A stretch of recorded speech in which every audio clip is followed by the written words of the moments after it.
Act के तहत क्या किया गया, प्रथम बार कार्यपालिका और विधायिका के कार्यों को अलग अलग किया गया। विधायिका के लिए केंद्रीय विधान परिषद बनाया गया।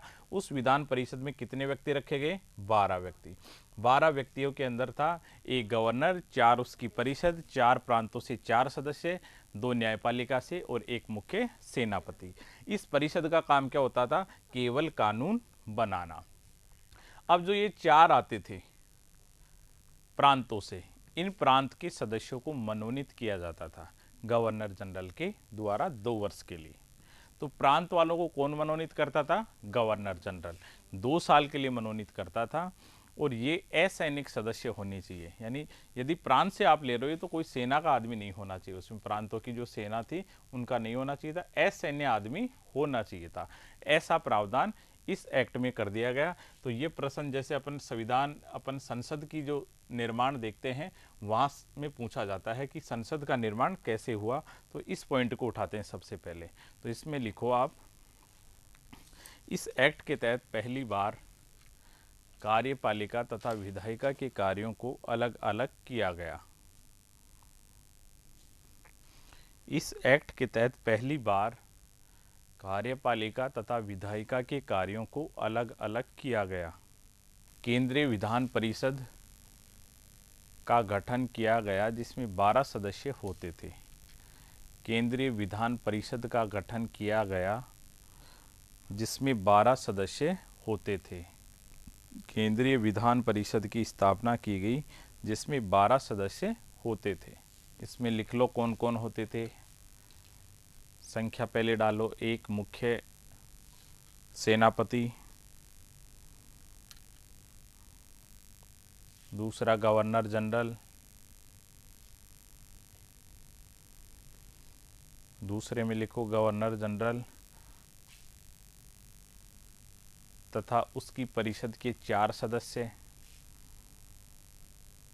पहला हो गया मुख्य सेनापति, दूसरे में लिख लो गवर्नर जनरल तथा उसकी परिषद के 4 सदस्य। 4 सदस्य चारों प्रांतों से। तीसरा अलग पॉइंट बना लो, 4 प्रांतों से 4 सदस्य और 2 सुप्रीम कोर्ट के न्यायाधीश। 2 सुप्रीम कोर्ट के न्यायाधीश। प्रांतों के प्रतिनिधि असैन्य होने चाहिए थे।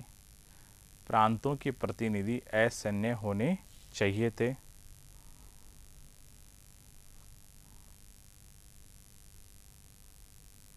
प्रांतों के प्रतिनिधि असैन्य होने चाहिए थे। अब देखो ये परिषद कार्य कैसी करती थी, केंद्रीय विधान परिषद। तो जैसे ही ब्रिटेन की संसद थी वैसे ही होता था, इसमें वाद विवाद होता था, आपस में प्रश्न पूछते थे, लेकिन जो इनका वाद विवाद था वो मौखिक होता था, लिखा नहीं जाता था। लेकिन यदि आपने आज अपनी संसद देखते हो तो उसमें जितनी भी प्रोसीडिंग होती है वो लिखी जाती है। तभी तो वो जो स्पीकर होता है वो लगातार कहते हैं कि इसको सदन के रिकॉर्ड में नहीं लिया जाएगा, क्योंकि यदि ऐसा आरोप एक बार भी लिख दिया जाता है तो आगे उसको आधार बना के लोग खड़े हो जाते हैं कि आपके खिलाफ तो ये सबूत है। जैसे किसी सांसद ने आरोप लगाया और प्रोसीडिंग में वो लिखा गया तो फिर इसका मतलब प्रूफ मान लिया जाएगा कि सदन के रिकॉर्ड में भी आपके खिलाफ ही लिखा हुआ है, तो वो बड़ा मुद्दा बन जाता है। इसलिए आज के टाइम में तो सारा लिखित होता है, लेकिन उस समय वाद विवाद क्या होता था, मौखिक होता था और उसको लिखा नहीं जाता था। तो इसमें लिखो, इस विधान परिषद में वाद विवाद मौखिक होता था। इस विधान परिषद में वाद विवाद मौखिक होता था।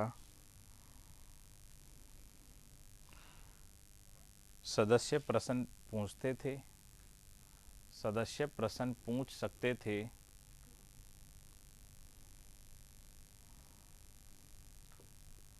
सदस्य प्रश्न पूछ सकते थे। और जो इसमें सबसे बड़ी बात थी कि जो ये कार्यपालिका थी, गवर्नर की जो परिषद थी, ये परिषद विधायिका के फैसले को वीटो कर सकता था। इसका मतलब इसको बनाने का कोई उद्देश्य नहीं रहा। तो कार्यकारी परिषद विधायिका के फैसलों को वीटो कर सकती थी। कार्यकारी परिषद विधायिका के फैसले को वीटो कर सकती थी।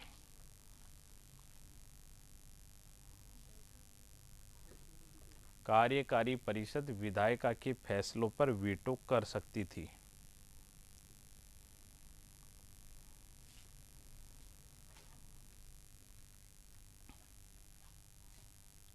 तो इस प्रकार अपन देखते हैं इस एक्ट में कुछ चीजें हुई। उसके बाद में अपन आते हैं यहाँ पे शॉर्ट वापस लिख लेते हैं अपन 1858 वाले को, जो सब जगह एक साथ हो जाए।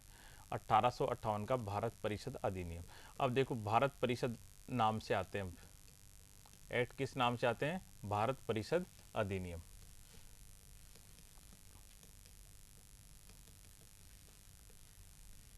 ये कब आया? 1857 के विद्रोह के बाद। और इसके तहत क्या किया गया था?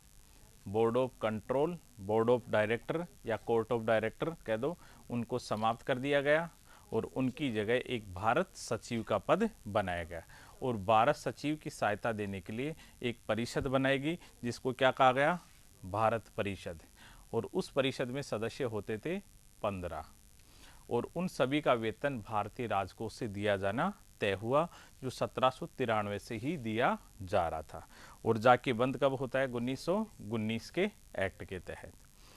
और भारत का जो गवर्नर था उसका पदनाम बदल दिया गया और क्या कर दिया गया? गवर्नर जनरल एवं वायसराय कर दिया गया। और भारत सचिव का ऑफिस का नाम क्या था? India house, India house. तो ये परिवर्तन इसके तहत किए गए। तो क्या प्रावधान किए गए? भारत में द्वैध शासन व्यवस्था को, भारत में द्वैध शासन व्यवस्था को खत्म करके भारत सचिव का पद सृजित किया।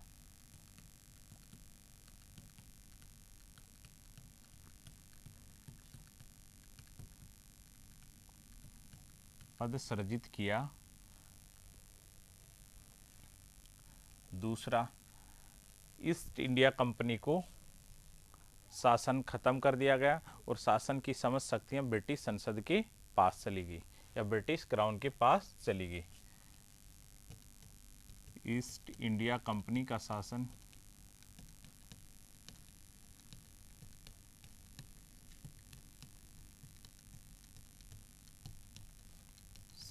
खत्म करके भारत पर नियंत्रण ब्रिटिश क्राउन का स्थापित कर दिया।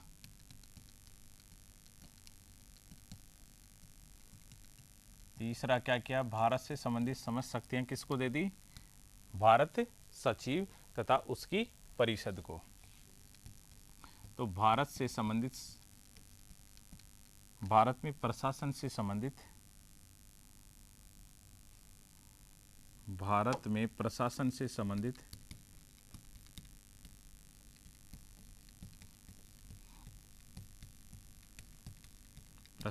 संबंधित सभी शक्ति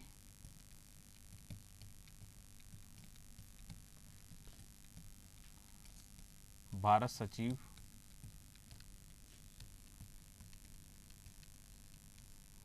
तथा उसकी परिषद को सौंप दी।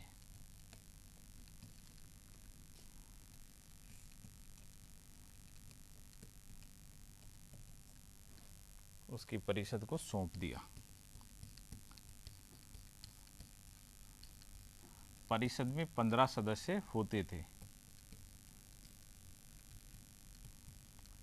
परिषद में 15 सदस्य होते थे।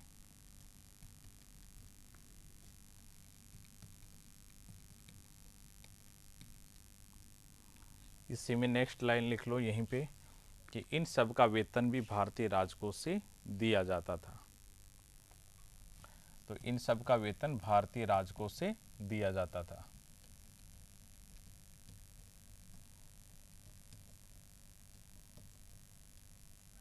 इन सब का वेतन भारतीय राजकोष से दिया जाता था।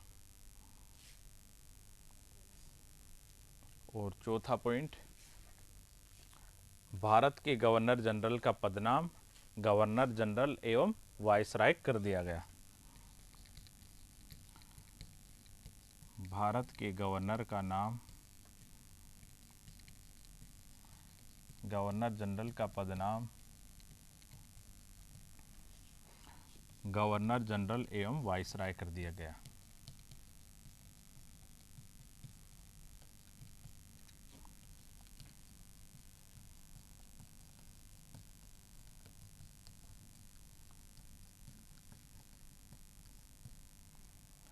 इसमें लिखो लॉर्ड कैनिंग भारत का प्रथम गवर्नर जनरल एवं वाइसराय था। लॉर्ड कैनिंग भारत का प्रथम गवर्नर जनरल एवं वाइसराय था।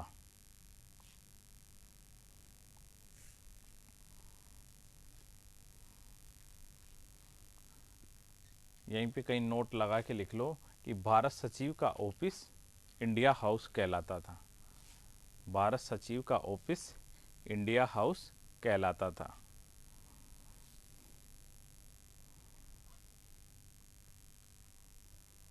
तो 1858 के एक्ट के तहत ये चीज़ें की गई। ये इम्पोर्टेंट है। ये 53 के लिए तो ज़्यादा याद भी नहीं रहे तो भी कोई दिक्कत नहीं है, मुख्य मुख्य 2-2 3-3 है उसमें। तो इसमें क्या किया गया, द्वैध शासन को खत्म कर दिया गया। और द्वैध शासन कब से लागू था, 1784 से, और उसको खत्म कर दिया और उसकी जगह भारत सचिव का पद सृजित कर दिया गया। ईस्ट इंडिया कंपनी का शासन खत्म कर दिया गया और भारत को ब्रिटिश ताज के अधीन कर दिया गया। और भारत में प्रशासन से संबंधित समस्त शक्ति किसको दे दी, भारत सचिव तथा उसकी परिषद को। परिषद में कितने लोग थे, 15 भारतीय राजकोष से वेतन लेते थे। भारत के गवर्नर जनरल का पदनाम गवर्नर जनरल एवं वाइसराय कर दिया गया। अब इसके बाद में आएगा विक्टोरिया घोषणा 1858।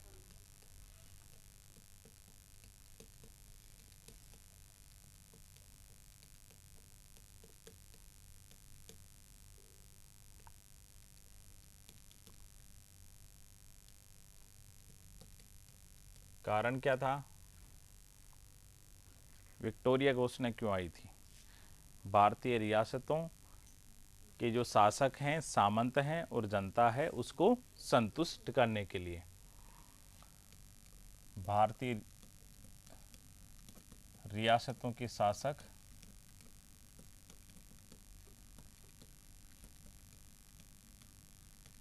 जनता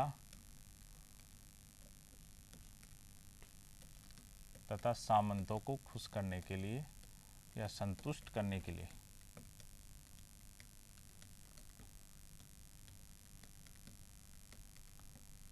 तो यह मुख्य उद्देश्य था विक्टोरिया घोषणा का। अब देखो इसमें प्रावधान क्या किए गए। अब देखो विक्टोरिया घोषणा का अपन 2-3 दिन पहले भी देखा है। इसके पीछे उद्देश्य इनका ये था कि जब 1857 का विद्रोह हुआ तो ये देखा कि जो ज़्यादातर रियासतें हैं वो अंग्रेज़ों की या तो साथ रही या फिर निरपेक्ष रही, वो शामिल ही नहीं हुई। और जब जब सहायता की मांग की तो उन्होंने विद्रोह में सहायता की थी, या तो उनकी सेना को रसद की आपूर्ति की, हर तरीके की सहायता दी। तो इंग्लैंड में विचार विमर्श हुआ और ये कहा गया कि देशी रियासतों ने इस बाढ़ में अपने लिए बांध का काम किया है, अच्छा अपने लिए यही रहेगा कि इनको स्वतंत्र छोड़ दो और अधीन भी बनाए रखो। अधीन कैसे बनाए रखा, सहायक संधियों में फंसे हुए थे पहले से ही, और उसके बाद में इनके अंदर कभी रेलवे लाइन चलानी हो, सड़क चलानी हो, राज उपाधि अधिनियम के तहत कर दिया, विदेश यात्राओं पर रोक लगा दिया, विदेश नीति के अधिकार छीन लिए। तो स्वतंत्र करके भी उनको अपने अधीन बनाए रखा। इस कारण इनको फिर कुछ छूट दी और इनमें यह एहसास हुआ कि ये शामिल क्यों हुई। यदि कुछ रियासतें भी शामिल हुई तो उसके पीछे रीजन क्या था। तो रीजन ये माना गया कि 2 ही मुख्य कारण थे।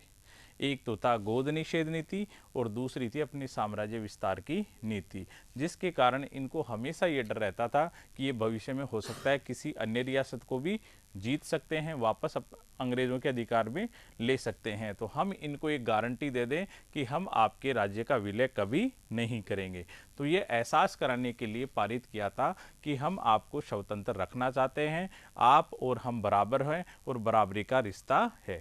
तो इसके तहत क्या क्या किया गया, सबसे पहला किया गया था इसमें प्रादेशिक नीति को त्याग दिया गया। प्रादेशिक नीति, प्रादेशिक विस्तार की नीति को त्याग दिया।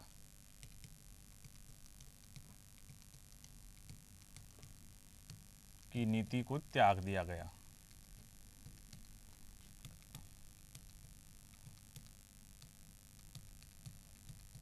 विक्टोरिया घोषणा इलाहाबाद में किसने पढ़ी थी? कैनिंग ने। तो इलाहाबाद में ये पढ़ी गई और उस समय की डेट है 1 नवंबर 1858। ये प्रश्न पूछते हैं विक्टोरिया घोषणा को कहाँ पढ़ा गया?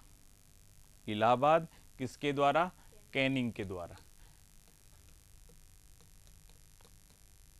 अब इसको भारत में अनेक हिस्सों में पढ़ा गया, लेकिन जो कैनिंग की जो पढ़ी गई थी उसको सबसे ज़्यादा वरीयता दी जाती है।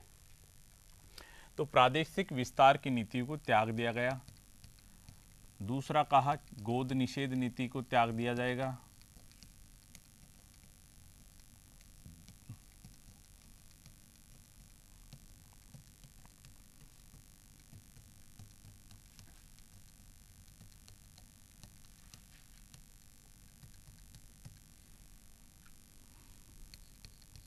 तीसरा इसमें कहा कि जो देसी रियासत हैं उनके जो धार्मिक मामले हो और सामाजिक मामले हो उसमें किसी प्रकार का हस्तक्षेप नहीं किया जाएगा। तो रियासतों के सामाजिक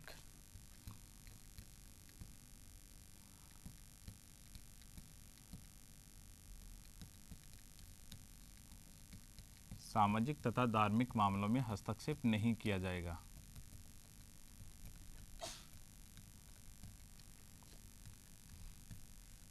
सामाजिक धार्मिक मामलों में हस्तक्षेप नहीं किया जाएगा।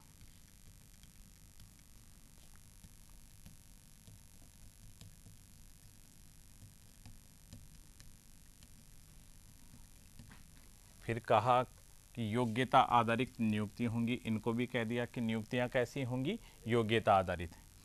तो योग्यता आधारित नियुक्तियां की जाएंगी।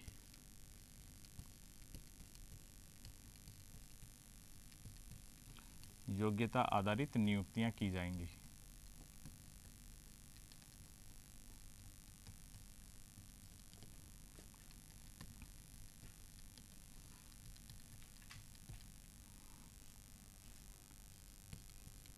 फिर कहा सबको समान कानूनी संरक्षण दिया जाएगा।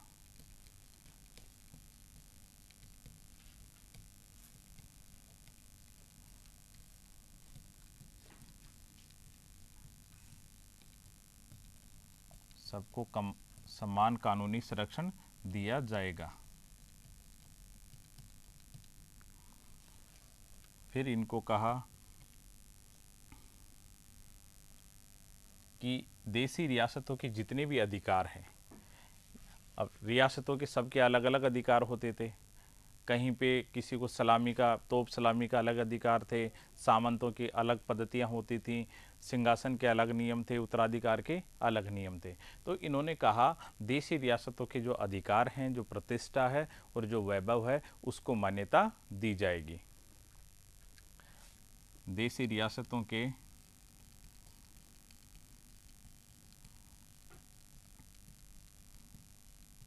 प्राचीन अधिकारों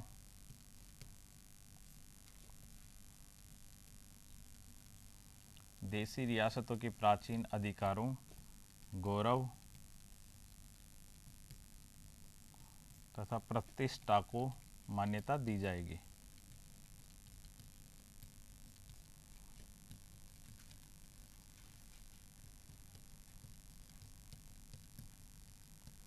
दी जाएगी। और अंतिम जो इसमें कहा गया, अब देसी रियासतों ने कहा चलो ठीक है, आपने शासन तो स्थापित कर रहे हो, लेकिन ईस्ट इंडिया कंपनी के साथ हमारी जितनी भी संधि हो रखी थी, समझौते हो रखे थे, उनका क्या होगा? तो इन्होंने कहा कि देसी रियासतों ने कंपनी के साथ जितने भी संधि की हैं, समझौते किए हैं, उनको महत्ता दी जाएगी, उनको मान्यता दी जाएगी। तो लिख लो इसके अंदर, कंपनी के साथ देसी रियासतों ने जो संधि तथा समझौते किए थे उनको मान्यता दी जाएगी।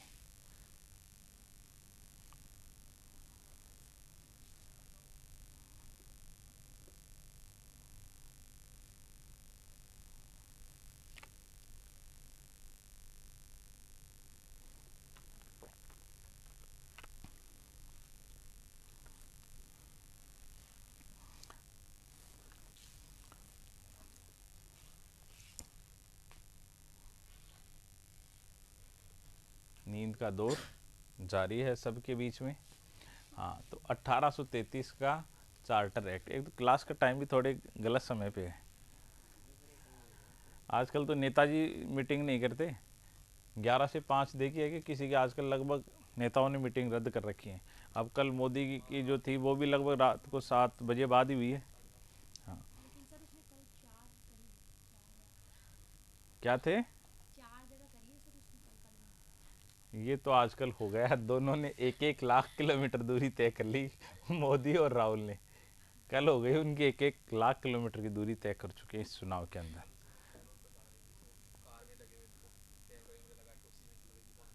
हाँ, आजकल तो यही चल रहा है, आरोप प्रत्यारोप का दौर है, मुद्दों की राजनीति गायब हो गई, क्योंकि जनता के भी लक्षण ऐसे ही हैं, मुद्दे चाहिए भी नहीं, मुद्दों की समझ है भी नहीं अपने को। पूछ लो तुम, मुद्दों की वास्तव में समझ नहीं है। पूर्ण रूप से जातिवाद पे हो रहा है, और जहाँ जाति का नहीं मिल रहा है वहाँ पे फिर वर्ग का देखते हैं, अपना वर्ग किधर जा रहा है, क्लास बन गए हैं। और वही है, अंग्रेज़ों ने तो थोड़ा बहुत सेना को लड़ाया था, और वर्तमान में अपने राजनेताओं ने लड़ा दिया। कभी सोशल मीडिया के बाहर आके निकलो, कभी पता नहीं लगेगा कहीं जातिवाद है, संप्रदायवाद है। सोशल मीडिया खोलते ही ये लगता है कहीं बाहर निकलें, कहीं मर जाएं, कहीं गोली वोली चल जाए बाहर, जबकि वास्तविकता में कुछ नहीं है। आज यदि अपन इस क्लास में देख रहे हो, अपने को, मुझे कभी नहीं लगा कहीं पे कहीं जातिवाद होता है, कहीं संप्रदायवाद होता है। मानते हैं अपने इलाके में थोड़ा बहुत चलता है, कुछ बाध्यताएं होती हैं, लेकिन फिर भी संपर्क होता है। आज अपने गांव में देखो, जितनी भी जाति हैं आपस में विचार विमर्श करती हैं, बैठते हैं साथ। आजकल तो खान पान की बाध्यताएं भी कम हो रही है, सब एक दूसरे के घर पे भी आने लग गए, जाने लग गए, तो उसमें कोई दिक्कत होती नहीं है। लेकिन सोशल मीडिया क्या कर दिया, एक भावना भर दी, और जैसे ही मौका मिलता है, अपने ग्रुप के या जाति का व्यक्ति मिलता है, तो वहाँ बात ही आजकल और कुछ होती नहीं है, पढ़ाई कैसे चल रही है, घर पे कैसे हैं, ये होती ही नहीं है। इस वर्ग वाले तो कहते हैं यार मोदी मारेगा, उधर वाले कहते हैं राहुल नहीं आना चाहिए वरना ये देश बर्बाद कर देगा। ऐसी बातें पूरे आप चारों तरफ सुन सकते हो ऐसे, और उसके लिए उनके पास ज़्यादा नहीं है, 5-5 बातें हैं जो फेसबुक से रट ली और उनको बोलते रहते हैं, मुद्दों की बातचीत नहीं होती। अब जैसे कल ये पकड़ा है इन्होंने, वैश्विक आतंकी घोषित कराया है, तो अब लोग ये कहेंगे घोषित करा दिया, घोषित करा दिया। तुम लोगों का वो काम नहीं होना चाहिए, तुम लोगों का ये पता होना चाहिए कि वास्तव में घोषित किया है तो घोषित करने के लिए क्या चीज़ें होनी चाहिए, और घोषित करने का फर्क क्या पड़ता है। भाई इतने प्रयास किए हैं भारत ने, ऐसा तो है नहीं कि चुनाव जीतने के लिए किए हैं कि भाई उसको पकड़ा दो और उसके पकड़ते आतंकवाद खत्म हो जाएगा और अपन इधर चुनाव जीत जाएंगे, ये तो उद्देश्य था नहीं। तो ये आपको पता होना चाहिए कि वैश्विक आतंकी घोषित करने की प्रक्रिया क्या है, घोषित करते हैं तो प्रतिबंध कौन कौन से लगते हैं, ये चीज़ें आपको पता होना चाहिए, क्योंकि आपके एग्जाम में तो वही आने हैं। ऐसा नहीं है कि भाई कल राहुल गांधी मोदी अपने वो दे जाएंगे पद। कई लोग तो इस तरीके से समर्थन करते हैं जैसे सत्ता अगले उत्तराधिकारी वही हैं और उनको दे के जाएगा। भाई उनके जो चल रहे हैं वही चलने हैं, और खासकर आप कांग्रेस में तो नहीं ले सकते, वहाँ बिल्कुल ही छीन के नहीं ले सकते, वहाँ तो जिसके हाथ में आनी है वो तय है। और बीजेपी में कहीं ना कहीं से किसी दूसरा आ जाएगा, अपना नहीं आना, ये कुल मिला के है। अपने लिए तो एक ही चीज़ है, एग्ज़ाम पास करो और कहीं चिप जाओ। जो सबसे पहले तो जो शादी वाला चक्कर है वो पूरा हो जाए, वरना एक बार अपने ओवरेज भी हो जाते हैं इतने में, तो 22-23 होते ही फिर कहने लगते हैं अब मुश्किल ही लग रहा है तेरा काम, नौकरी के बाद में देखना, एक बार शादी वादी के देख लो, थोड़ी सी और उम्र बची है और बातें फैल गई समाज में तो शादी भी नहीं होगी। तो 22-23 का मतलब ओवरेज हो जाता है अपने तो, और गुजरों में तो 15-18 में हो जाता है। अब मुझे किसी साथी ने कहा कि यार कोई आरएस में सेलेक्ट हुआ हो तुम्हारे साथ तो हमें बताओ। मैंने कहा गुजरों में गलती भी मत कर देना, 20-22, और वास्तव में एक भी नहीं था। अनमेरिड जितने भी सिलेक्ट हुए हैं उनमें एक भी नहीं था, 23-24 साल के भी सिलेक्ट हुए लेकिन एक भी नहीं था। क्योंकि आज भी अपने ये माना ही जाता है ऐसे कि भाई नहीं लगा, और आजकल तो माहौल ज़्यादा हो गया है, अच्छे अच्छे लोग भी डरते हैं कहीं पता नहीं शादी होगी या नहीं होगी बच्चों की। तो आजकल तो नौकरी का भी थोड़ा वो देखते हैं, बाद में एक बार हो जाए ठीक ठाक रहे। मेरी तो शादी हुई है काफ़ी समय हो गए, हमारे घर वालों को भी ओरेज का ही डर था।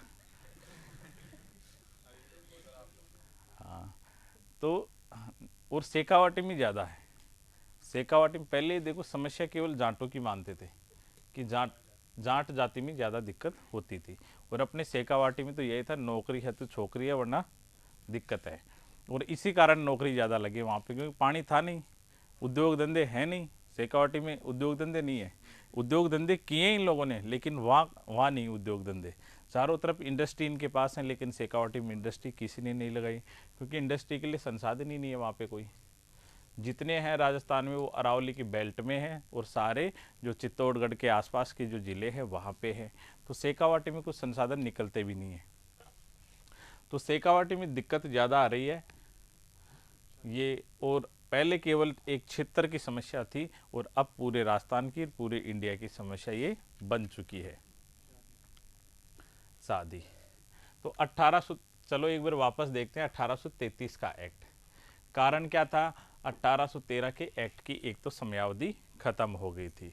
थोड़ा थोड़ा आप भी मुंह से बोलने का प्रयास करो, जो थोड़ी ऊँग टूट जाएगी तो पता लगेगा क्या चल रहा है, वरना लिख के लेके चले जाते हैं, फिर वापस देखते हो अरे ये तो पढ़ाया नहीं, तब मैं कहाँ से लिख लाया इसको।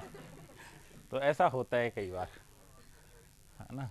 तो 1813 के एक्ट की समयावधि खत्म हो रही थी, इस कारण एक तो नया एक्ट लाना जरूरी था।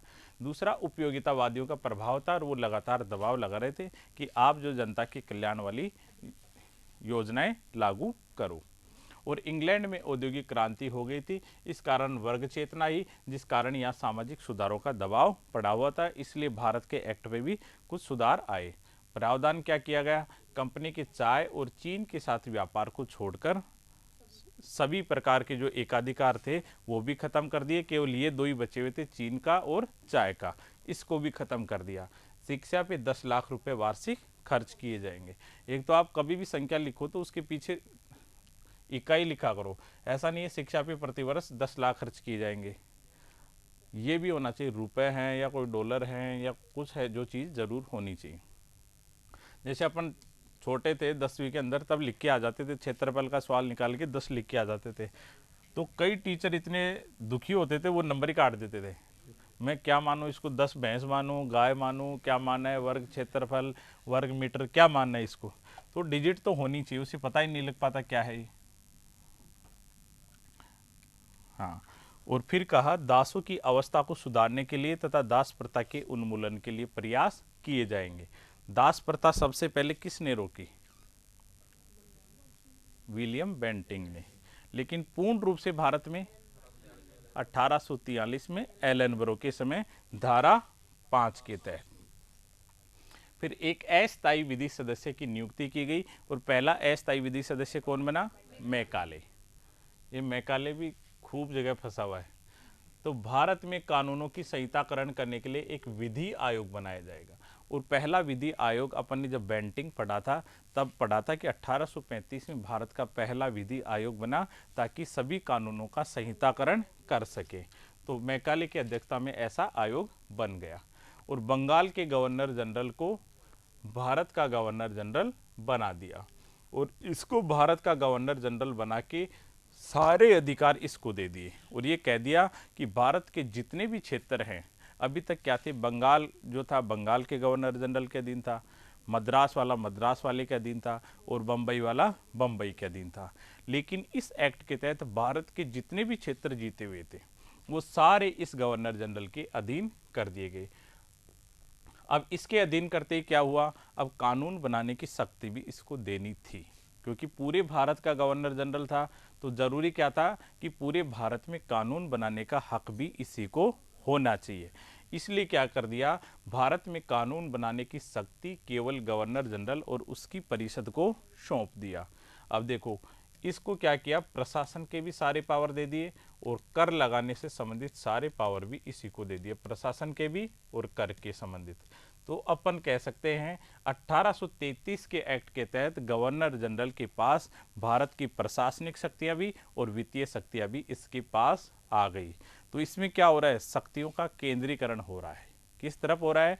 गवर्नर जनरल की तरफ। तो नीचे वालों से ऊपर वालों की तरफ आया। इसलिए फिर 53 वाले एक्ट में दबाव लगा कि नीचे वालों से आपने काफ़ी शक्तियां ले ली है, इसलिए जो नीचे की इकाइयां हैं उनकी आवश्यकताएं क्या है, उनमें चुनौतियां क्या है, उनका पर्याप्त प्रतिनिधित्व नहीं हो रहा है। इसलिए 53 तक आते आते वापस दबाव लगा कि अधीनस्थों को भी अपने अधिकार मिलने चाहिए। तो तो भारत में कानून बनाने की शक्ति किसको दे दी? गवर्नर जनरल और उसकी परिषद को सौंप दी। फिर इसमें एक धारा 87 आई, और धारा 87 किसके लिए थी? नियुक्तियों में अब योग्यता आधारित नियुक्ति होंगी, जाति, धर्म, लिंग और वंश का कोई स्थान नहीं होगा। कौन सा एक्ट पढ़ रहे हैं? 33 का। फिर आता है 53 का एक्ट। अब क्यों पारित किया गया? पहला तो कंपनी की 20 वर्ष की जो अवधि थी वो खत्म हो रही थी। दूसरा, द्वैध शासन जो व्यवस्था अपना ली थी उसके दोषों को चारों तरफ उजागर हो गए थे। भारत में भी जो प्रेसिडेंसी थी वो लोग भी इसकी डिमांड कर रहे थे कि द्वैध शासन व्यवस्था को जल्दी से जल्दी खत्म कर दिया जाए। और इंग्लैंड में भी द्वैध शासन व्यवस्था के लिए लगातार दबाव बना हुआ था कि दूसरी व्यवस्था लेके आई जाए, इसलिए एक्ट को पारित करना पड़ा। तीसरा, प्रशासनिक विकेंद्रीकरण करना था, क्योंकि 33 के एक्ट के तहत सारे अधिकार किसके पास आ गए थे? गवर्नर जनरल के पास आ गए थे, प्रशासन के भी और वित्त के भी। इसलिए कहा कि विकेंद्रीकरण करो, इस कारण ये एक्ट लाना पड़ा।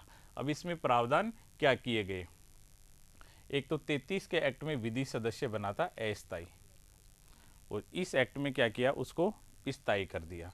और पहला स्थायी बनता अस्थायी कौन बना था? मैकाले। फिर देखो, नियुक्ति के लिए क्या करेंगे? खुली प्रतियोगिता करेंगे। खुली प्रतियोगिता, जो अपनी जैसे भर्ती होती हैं, भर्तियां दो प्रकार की होती हैं, खुली और बंद। बंद वाली होती है प्रमोशन से जो लेते हैं ना, उनको लिया जाता है। और इस एक्ट के तहत क्या किया? शक्तियों को बांट दिया गया कार्यपालिका में और विधायिका में, और विधायिका को कहा गया केंद्रीय विधान परिषद। इसमें सदस्य होते थे 12 सदस्य। वाद विवाद से निर्णय लिए जाते थे, मौखिक होता था वाद विवाद, और ये संसद की तरह बहस करती थी, प्रश्न पूछे जाते थे। प्रांतों से कितने आते थे इसमें? 4, और 4 प्रांतों से असैन्य प्रतिनिधि आते थे। 2 होते थे जुडिशरी से, सुप्रीम कोर्ट से, एक मुख्य न्यायाधीश और एक अन्य। एक मुख्य सेनापति होता था और एक गवर्नर जनरल, और 4 इसकी जो कार्यकारी परिषद थी वो होती थी। इसका काम क्या था? कानून बनाना। और कार्यपालिका विधायिका के बनाए हुए कार्यों को रद्द कर सकती थी, वीटो दिया गया।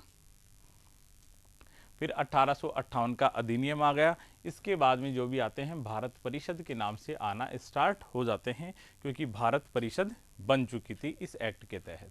तो भारत में द्वैध शासन व्यवस्था को खत्म कर दिया गया और भारत सचिव का पद सृजित किया गया। ईस्ट इंडिया कंपनी का शासन खत्म कर दिया गया और उसकी जगह भारत सचिव की जो परिषद थी उसको सारा दे दिया। ईस्ट इंडिया कंपनी की जगह ब्रिटिश क्राउन का अधिकार आ गया। भारत में प्रशासन से संबंधित शक्ति सभी किसके पास थी? भारत सचिव और उसकी परिषद। परिषद में कितने लोग थे? 15। वेतन भारतीय राजकोष से, और इनका ऑफिस किस नाम से था? इंडिया ऑफिस या इंडिया हाउस। तो भारत के गवर्नर जनरल का पदनाम कर दिया गया गवर्नर जनरल एवं वायसराय। फिर आई विक्टोरिया घोषणा 1858। 1 नवंबर 1858 कहाँ पे? इलाहाबाद में। किसने पढ़ी? कैनिंग ने। क्यों लाई गई? भारतीय रियासतों के जो शासक थे, जनता थी और सामंत थे, उनको संतुष्ट करने के लिए। प्रावधान क्या किए गए?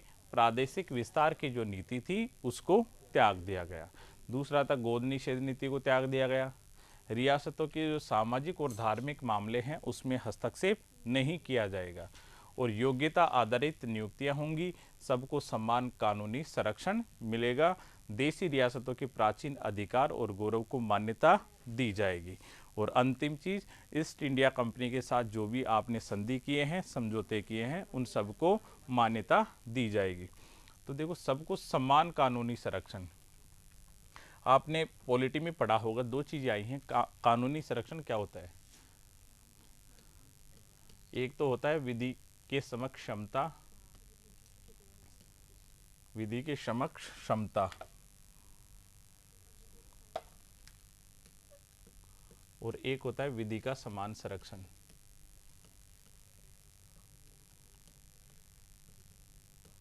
किस एक्ट में है ये चीजें? कौन से अनुच्छेद में?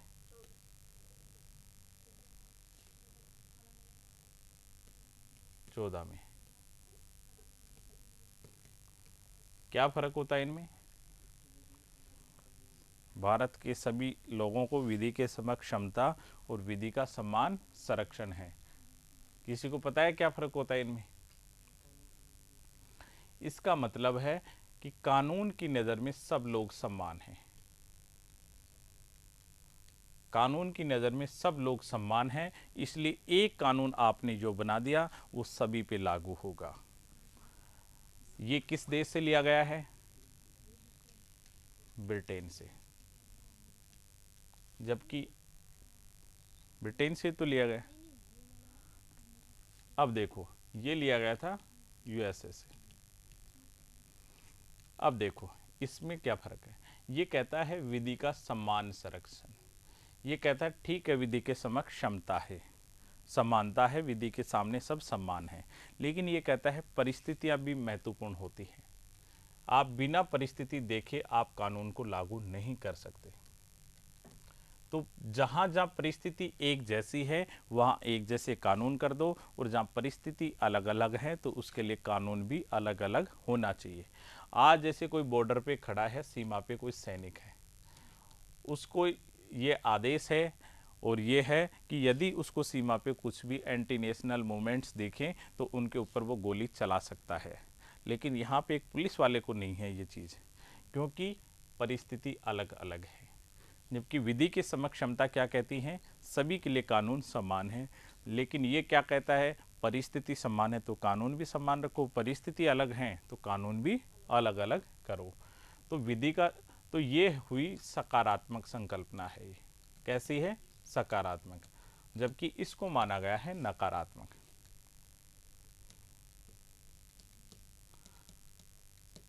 तो ये परिस्थितियों पे ध्यान नहीं देती, ये परिस्थितियों पे ध्यान देती है। ये ब्रिटेन से ली गई है और ये यूएसए से ली गई है। ये सकारात्मक है, ये नकारात्मक है। तो ये चीज़ें प्रश्न पूछते हैं फिर। तो यहाँ पे आया कि सभी को समान संरक्षण देंगे, लेकिन देखो उस समय बोला गया समान कानूनी संरक्षण देंगे। अब इसके बाद में अपन देखते हैं 1861 का। कोई दिक्कत नहीं, अभी टाइम है 15 मिनट। 1861 का भारत परिषद अधिनियम।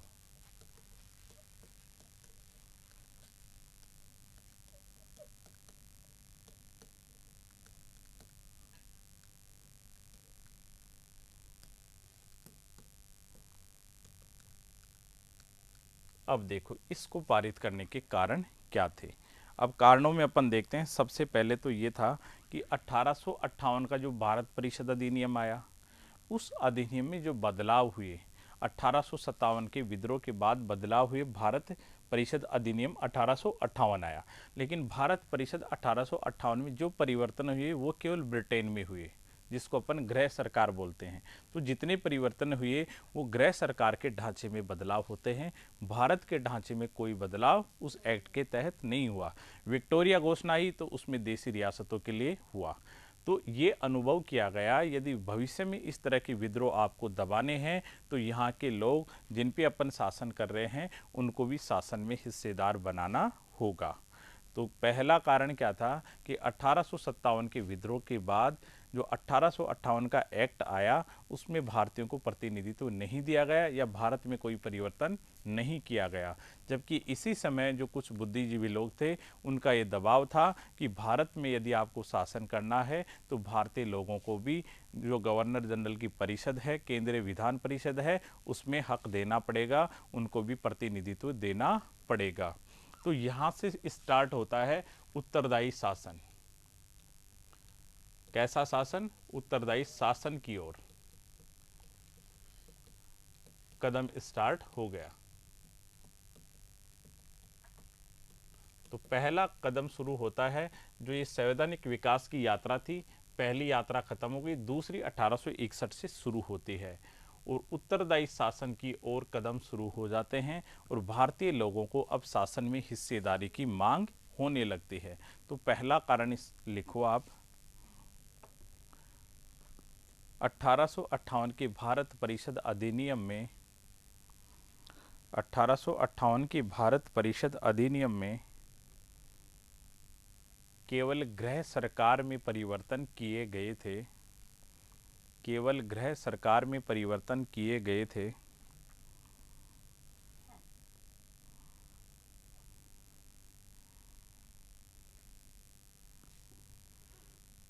लेकिन 1857 के विद्रोह के बाद भारत में भी शासन में बदलाव का दबाव था, भारत में भी शासन में परिवर्तन करने का दबाव था। 1857 के विद्रोह के बाद 1858 के एक्ट के तहत केवल गृह सरकार में परिवर्तन किया गया था, लेकिन 1857 के विद्रोह के बाद भारत में भी शासन में परिवर्तन करने का दबाव था। इस कारण भारतीयों को भी नीति निर्माण में हिस्सा देना था। इस कारण भारतीयों को भी नीति निर्माण में हिस्सा देना था। इस कारण भारत को भी नीति निर्माण में हिस्सा देना था। फिर अपन ने देखा 1833 और 53 वाले में देखा कि जो शक्तियां हैं वो ज़्यादा से ज़्यादा किसके पास आ गई थी, गवर्नर जनरल के पास थी। इस समय तक ये अनुभव करने लग गए कि यदि भारत में आपको रहना है तो शक्तियां जो भारत के निचले स्तर हैं, जो प्रांत हैं, प्रांतों में भी आपको कुछ ऐसी परिषदें बनाओ जहां भारतीय लोग शामिल हो जाएं, ताकि उनको एहसास होता रहे कि हम भी प्रशासन के हिस्सा हैं और हम लोग ही शासन कर रहे हैं। तो चूंकि 1833 और 53 के द्वारा शक्तियों का केंद्रीकरण किया गया, लेकिन इसी समय दबाव लगा कि शासन का केंद्रीकरण करने की बजाय अधीनस्थ स्तरों पर सत्ता का विकेंद्रीकरण करके भारतीयों को प्रतिनिधित्व दिया जाए। तो सेकंड रीजन लिखो, इस समय दबाव था कि सत्ता का विकेंद्रीकरण करके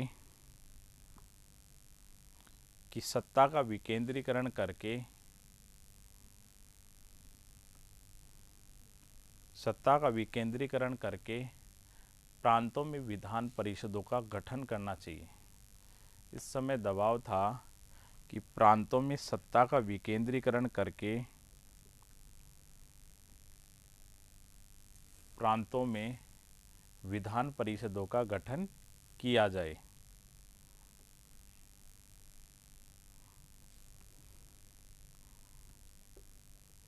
प्रांतों में भी विधान परिषद का गठन किया जाए।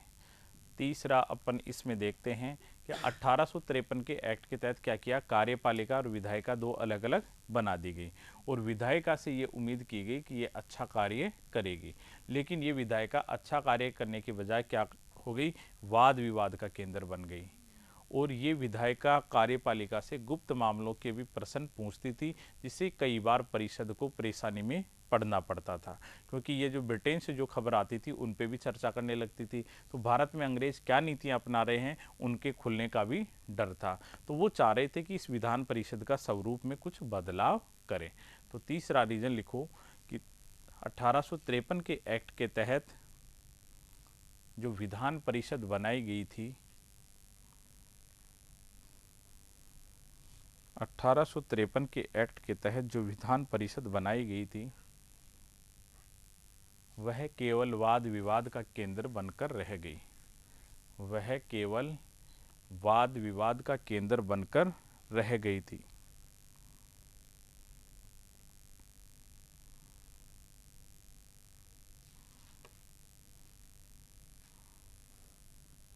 इस कारण एक नई शासन व्यवस्था की मांग की जा रही थी।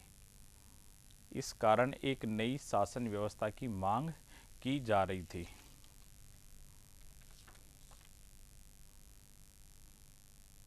इस कारण एक नई शासन व्यवस्था की मांग की जा रही थी।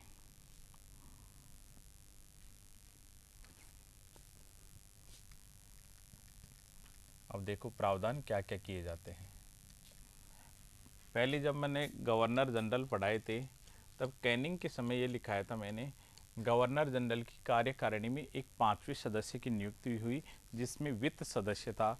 वहाँ पे वित्त की बजाय विधि कर लेना। आप गवर्नर जनरल जहाँ पढ़ाए थे विधि, कई बार लिखने में प्रिंटिंग हो जाती है, कई बार भूलने में भी हो जाती है। अपन बोलना कुछ चाहते हैं और निकल कुछ जाता है। और अपने तो इसमें है ही ये, रिकॉर्डिंग में एक बार भी कुछ गलत निकल गया उसको सुधार भी नहीं सकते। अब हाँ, तो इसमें अभी लिखा देंगे। तो क्या हुआ, एक तो 53 वाले में कर दिया विधि सदस्य, और एक विधि सदस्य के लिए इसमें एक और कर दिया।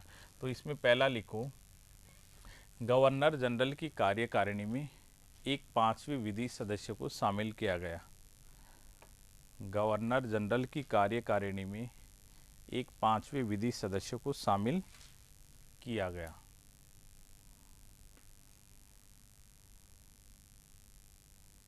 पांचवा सदस्य था वो भी विधि सदस्य था।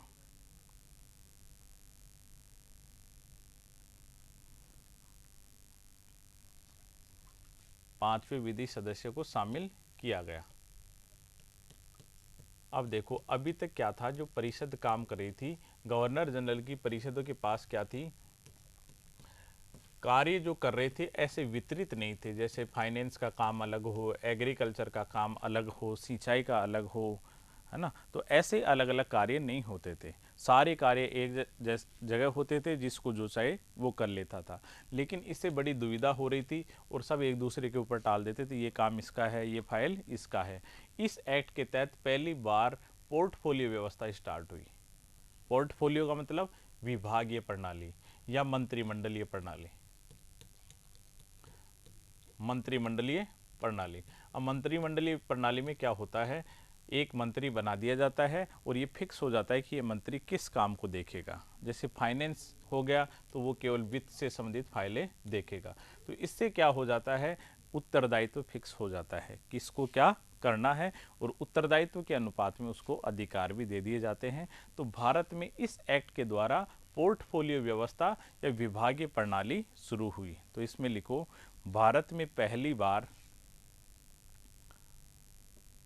पोर्टफोलियो व्यवस्था,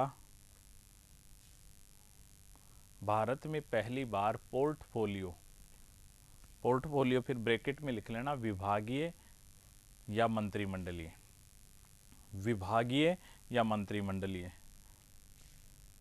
तो भारत में प्रथम बार विभागीय या मंत्रिमंडलीय व्यवस्था शुरू हुई।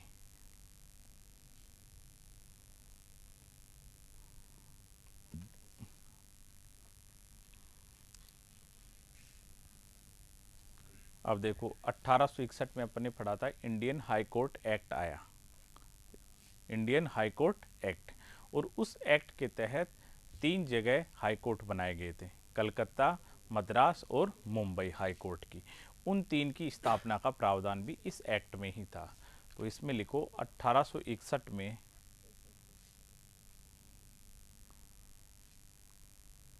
इंडियन हाई कोर्ट एक्ट पारित करके, 1861 में इंडियन हाई कोर्ट एक्ट पारित करके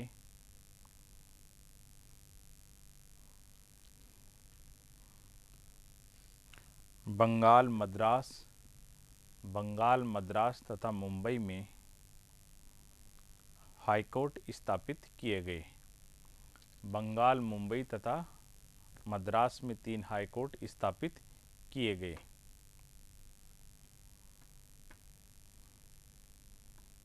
इंडियन हाई कोर्ट एक्ट 1861 पारित करके बंगाल, मद्रास और मुंबई में हाई कोर्ट स्थापित किए गए, जिनमें 1 मुख्य न्यायाधीश और 15 अन्य न्यायाधीश होते थे, जिनमें 1 मुख्य न्यायाधीश तथा 15 अन्य न्यायाधीश होते थे। आज कितने हैं राजस्थान हाई कोर्ट में? टोटल 50 है। ऐसा नहीं है 1 + 50 नहीं है, टोटल 50 है। और हाई कोर्ट में न्यायाधीशों की संख्या बढ़ानी हो, ऐसा पावर किसके पास होता है? देख के आना कल, देखिए क्या प्रोसेस है, ऐसे ही नए राज्य बनाने की प्रोसेस क्या होती है। तो ये प्रश्न पूछे जाते हैं एग्जाम में, और आपके माइंड में होना चाहिए महाभियोग की प्रोसेस क्या है, किसी को हटाना हो तो प्रोसेस क्या होती है। हाँ, तो इसके तहत क्या किया, इंडियन हाई कोर्ट एक्ट पारित किया, और तीनों जो प्रेसिडेंसी थी वहाँ पे हाई कोर्ट बना दिए गए। वर्तमान में कितने हाई कोर्ट हैं? 25। 25वां कौन सा बना? तेलंगाना बना। वेरी गुड, अपडेट तो हो करंट से। और पहले नॉर्थ ईस्ट में 3 और बने थे, एक समय 21 थे, फिर 3 नॉर्थ ईस्ट में बने और फिर एक अब हो गया, ऐसे 25। वरना पहले नॉर्थ ईस्ट में केवल एक हुआ करता था, गुवाहाटी हाई कोर्ट। 7 बहनों का भाई भी कह देते थे कई लोग तो इसको, वही 7 सिस्टर उनको कहते हैं, तो 7 सिस्टर का भाई भी कह देते थे इसको, सातों को यही देखता था। और वैसे उनमें होंगे भी क्या, इतने एक मामले होंगे। छोटे छोटे ही हैं, ज़्यादा बड़े तो नहीं हैं। हाँ उनके ना छोटे छोटे ही हैं, 2 2 3 3 तो सीट है वहाँ, पूरी मिला के 25 एक सीट है। लोकसभा की पूरी सीट वहाँ शायद 25 या 26 है नॉर्थ ईस्ट में, जिनमें भी 15 तो अकेले असम में है और बाकी में मिला के 10 है। और कईयों में तो राज्यसभा के तो आते ही नहीं है कोई, तो छोटे छोटे हैं, बड़े नहीं हैं। और हाँ लड़ाई में ठीक है, सारे के सारे लड़ाई बढ़िया कर लेते हैं। जितनी सेना बाकी जगह लगी हुई है, अकेली सेना यहाँ पे लगी हुई है। अब बसपा सबसे पहले यहीं लागू हुआ था। हाँ तो अब अपन ने देखा था 54 वाले एक्ट में क्या था, कोर्ट ऑफ डायरेक्टर को ये अधिकार दिया गया, वो किसी प्रेसिडेंसी या राज्य की सीमा में बदलाव कर सकता है, नए राज्य बना सकता है। इस एक्ट के तहत गवर्नर जनरल को दे दी, तो गवर्नर जनरल को नए प्रांत बनाने का अधिकार दे दिया। तो कोर्ट ऑफ डायरेक्टर ये तो उठ गए थे सारे 58 के एक्ट के तहत, तो अधिकार ट्रांसफर करना जरूरी था। तो गवर्नर जनरल को नए राज्य बनाना तथा किसी राज्य की सीमा में परिवर्तन करने का अधिकार दे दिया। गवर्नर जनरल को नए राज्य बनाना तथा किसी की सीमा में परिवर्तन करने का अधिकार दे दिया।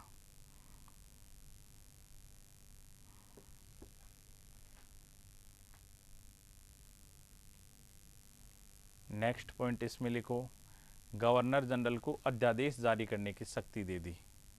अध्यादेश जारी करने की शक्ति दे दी। गवर्नर जनरल को अध्यादेश जारी करने की अनुमति दे दी, और उस अध्यादेश की अवधि होती थी 6 मास। वर्तमान में कितनी होती है? वर्तमान भारतीय संविधान में कितना है?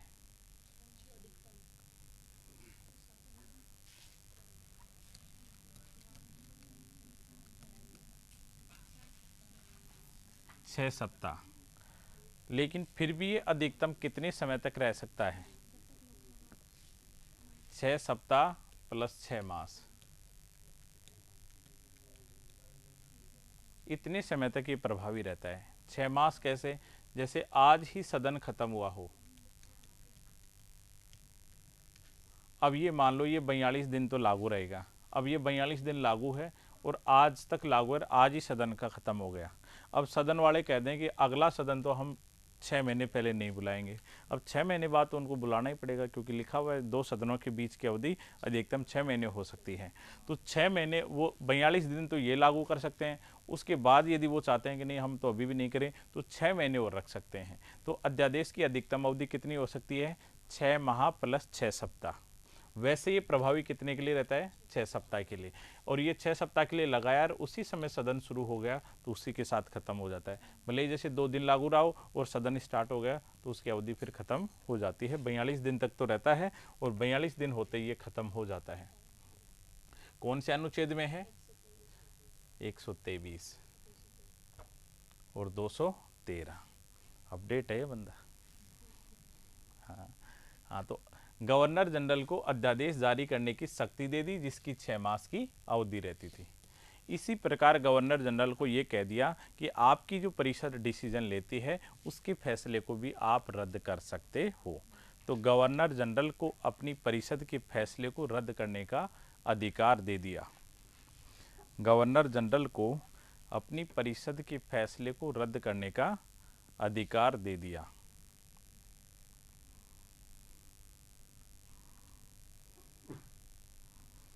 गवर्नर जनरल को अपनी परिषद के फैसलों को रद्द करने का अधिकार दे दिया।